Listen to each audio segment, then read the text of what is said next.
कहानी प्यार की परिभाषा। हर रोज की तरह सुबह 6 बजे उठना, फिर 9 बजे की ट्रेन से सफर करना और ठीक 11 बजे ऑफिस में पंच करना। आज भी वैसा ही दिन था। मैंने ट्रेन में बैठते ही अपना फोन चेक किया। दूसरों के स्टेटस चेक करते करते मेरी नजर एक स्टेटस पर ठहर गई, जिसे देखकर एक टीस काफी देर तक उठती रही। वो स्टेटस मेरी एक स्कूल क्लासमेट का था, जिससे मैंने मुझे याद भी नहीं कभी बात भी की थी। आज से 2 साल पहले मैं शॉपिंग करने मार्केट गई थी। तभी मुझे किसी ने आवाज लगाई, सरिता, सरिता। मैंने पलटकर देखा तो रमा थी। चेहरे पर वही शांत भाव, वही छोटी छोटी आंखें जिनमें वो हमेशा काजल सजाया करती थी। उसने मुझे गले से लगा लिया और मैं समझ नहीं पा रही थी कि कैसे उसे इसका जवाब दूं। नहीं अच्छा लगा मुझे उसका यूं अचानक से गले से लगा लेना। हम तो एक दूसरे से ज्यादा बात भी नहीं करते थे, फिर ऐसे मिलना क्यों? मैंने उसे खुद से दूर करते हुए पूछा, कैसी हो तुम रमा? बहुत वक्त के बाद नजर आई। उस वक्त हम दोनों की ही उम्र 30 थी। उसने मुझे अपने बारे में बताया कि वो यहीं एक स्कूल में टीचर है और अभी तक शादी नहीं की है। नियम के हिसाब से अब मुझे अपने बारे में बताना था, सो बताया कि मैं अपनी शादी की शॉपिंग के लिए यहाँ आई हूँ। वो मेरी शादी की बात सुनकर बहुत खुश हुई, तो मैंने उसे अपनी शादी के लिए इनवाइट कर दिया था, जिसके लिए उसने मुझसे मेरा नंबर मांगा और बोली, मेरे नंबर पर कार्ड भेजना, मैं ज़रूर आऊँगी, ओके बाय। ट्रेन एक स्टेशन पर आकर रुकी तो मैं यादों से बाहर आई। मुझे ऐसा लगा जैसे किसी ने मुझे एक झपकी के बीच में उठा दिया हो। मैंने रमा के स्टेटस पर एक बार फिर से नजरें घुमाई, जिसमें लिखा था, मतलब कि इस दुनिया में हम इसलिए अकेले होते हैं क्योंकि हमें मासूमियत को ठगना नहीं आता। और उसके एंड में रोते हुए 3 इमोटिकॉन्स लगाए हुए थे। मुझे उस स्टेटस को देखकर पहले गुस्सा आया। लोग दुनिया के सामने अपना रोना क्यों रोते रहते हैं, ऐसे सबको ये जताकर कि मैं दुखी हूँ और कोई मुझसे बात नहीं करता। इससे क्या मिल जाएगा? लोग पढ़ेंगे और आगे बढ़ जाएंगे, बस इतना ही होगा। मैंने ऐसा कहा तो, मगर अपनी ही बात पर ठहर गई। हाँ, मैंने भी तो अभी अभी यही किया ना, पढ़ा और आगे बढ़ गई। पता नहीं क्या सोचकर मैंने रमा को फोन लगा दिया। चौथी बेल पर उसने मेरा कॉल रिसीव किया। कॉल की उस तरफ से एक बुझी हुई आवाज आ रही थी। हेलो, कौन? मैंने एक लंबी सांस ली और जवाब में कहा, हाय रमा, मैं सरिता, पहचाना नहीं? हाय रमा, मैं सरिता, पहचाना नहीं?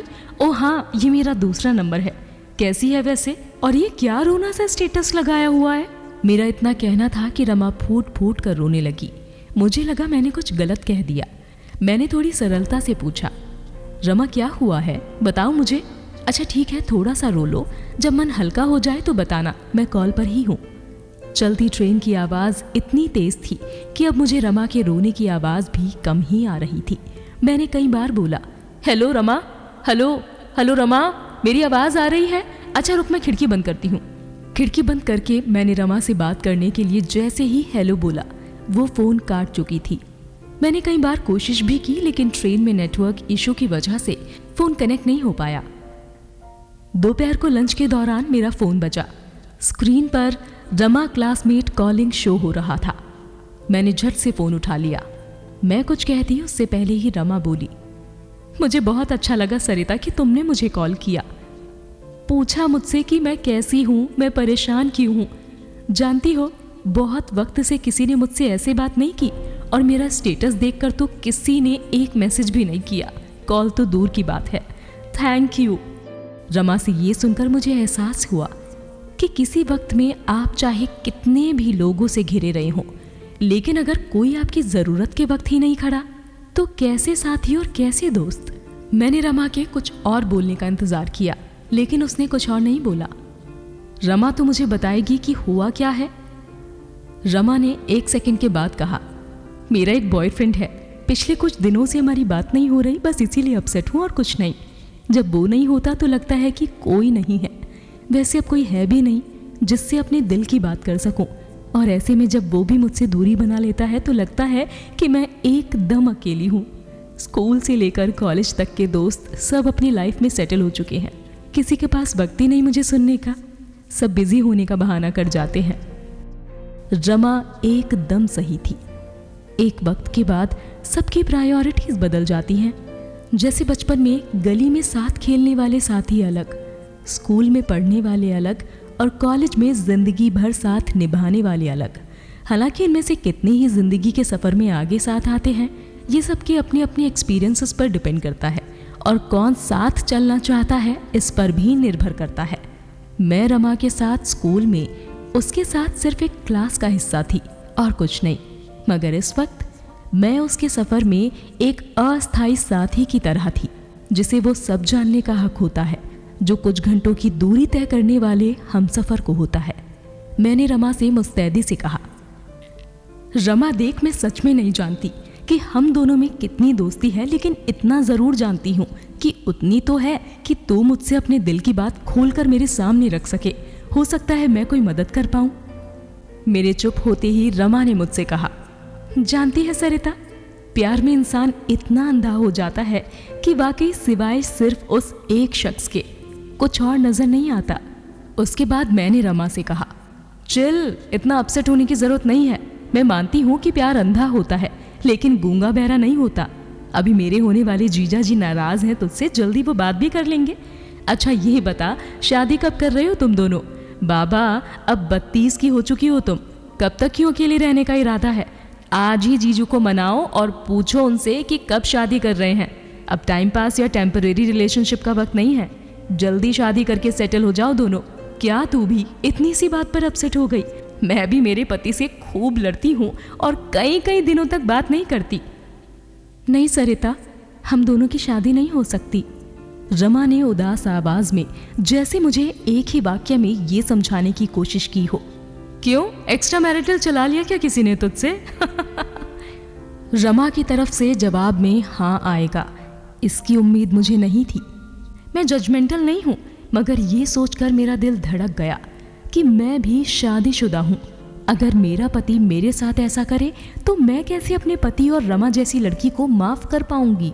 क्या ये उस लड़की के साथ ज्यादती नहीं होगी जो अपने पति के नाम अपनी पूरी जिंदगी किए बैठी है, और वो पति कैसा जो बीवी के होते हुए भी बाहर प्यार तलाशता है? मैं कुछ देर फोन पर शांत रही तो रमा ने मुझे बताना शुरू किया, जानती हो सरिता, प्यार अंधा गूंगा बहरा कुछ नहीं होता।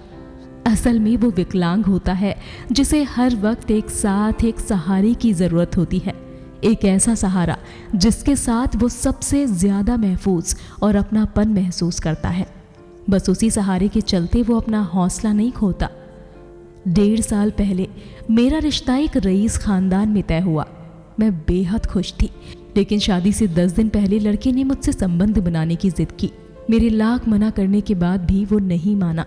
तब उसका एक दोस्त जो नीचे होटल में उसके साथ आया था, वो होटल के उस कमरे में आ गया जहां वो मुझसे ज़बरदस्ती कर रहा था। और उस दिन एक ऐसे इंसान ने मेरी ज़िंदगी में दस्तक दी जिसे मैं जानती तक नहीं थी। लड़के ने मुझ पर कैरेक्टरलेस होने का इल्ज़ाम लगाकर रिश्ता तोड़ दिया।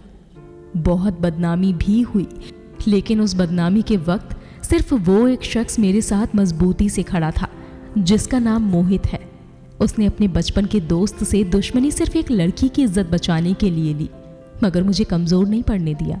उस वक्त मैं नहीं जानती थी कि वो शादीशुदा है, लेकिन जब जान गई तब उसकी इज्जत और भी बढ़ गई मेरी नज़रों में, क्योंकि वो अपनी बीवी से बहुत प्यार करता है। मगर दिल उसका क्या करूं? उसके हाथों तो मैं मजबूर हूं ना। प्यार तो वो भी मुझसे करता है, लेकिन दोस्ती के लिहाफ में रखकर। वो चाहता है कि मैं अपने लिए अपने जैसा कोई हमसफ़र ढूंढ लूँ। मैं भी निकल जाना चाहती हूँ इस दो राही से, मगर इतना ही आसान होता अगर प्यार से दूर जाना, तो लोग बेवजह तड़प कर जिंदगी ना गुजारते। मैं रमा की ऐसी अर्थपूर्ण, इतनी मीनिंगफुल बातें सुनकर मौन हो गई।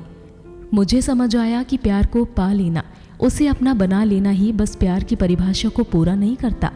कितना सच्चा और पवित्र रिश्ता है रमा और मोहित का। मगर साथ ही जहन में ये भी आ रहा था कि प्यार को कोई नाम ना देना, उसके सहारे जीने तक तो ठीक है, लेकिन जब आप उस प्यार की विकलांगता से बाहर आकर बिना बैसाखी के चलना चाहोगे, तब तो किसी कंधे की ज़रूरत होगी ना। मैंने ये बात रमा को समझाने के लिहाज से कही तो रमा की कही बात ने मुझे और भी सोच विचार में डाल दिया। रमा ने कहा, सरिता, कल शादी है मेरी, और मेरी शादी की सारी जिम्मेदारियां खुद मोहित ने उठाई हैं। मेरा जीवन साथी भी मोहित ने तलाशा है। वो कहते हैं, मैं तुम्हें सहारा तो दे सकता हूँ रमा, लेकिन साथ देने के लिए कोई तुम जैसा होना चाहिए। आज तक मोहित मेरे लिए मेरे दोस्त, मेरा प्यार सब थे, लेकिन आज से भगवान भी हो गए।